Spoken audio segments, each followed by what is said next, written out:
والزمن الجزائري مهون.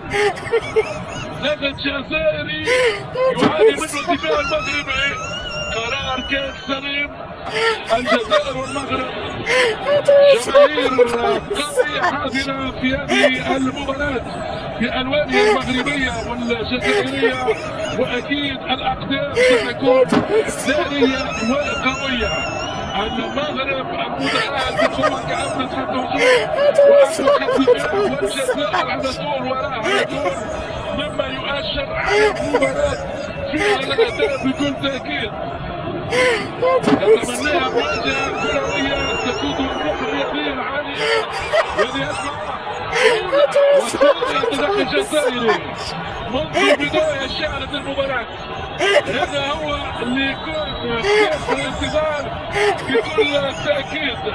كنا نتمناها مواجهة كروية تقودها الروح الرياضية العالية بين الأشقاء المغاربة والجزائريين، مثل ما أكد على ذلك الكبير المغربي مدرب وجود الأطلس. ليس هنالك إلا حقيقة الميدان ولغة الأقدام. كان الجماهير موجود بين الجماهير المغربية والجماهير الجزائرية. انتباهي مغربي، هجمة بهجمة، العين بالعين والسن بالسن، والفاتحة المنتخب الجزائري المستضيف رقم 32 عالميا، والمنتخب المغربي رقم 28 عالميا. النتيجة موجودة تقارب في المستوى بين العملاقين القاريين الجزائر والمغرب. صورة معبرة جدا عن الجماهير الجزائرية الحاضرة في استاد الصمامة وكذلك الجماهير المغربية. وين النصيرين اسماعيل حسن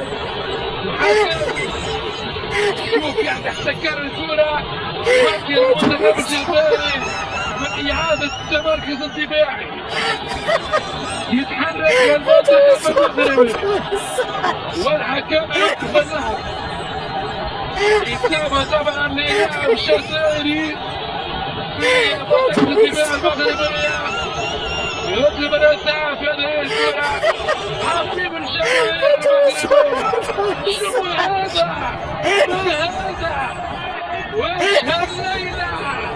على هذا الديربي المغربي، ديربي متحدث، ديربي نار والخطورة باتباع الجزائر. سقط مغربي والدرب في ولد الرجال والاحداث والشتاء. يلا الكرة بالتماس.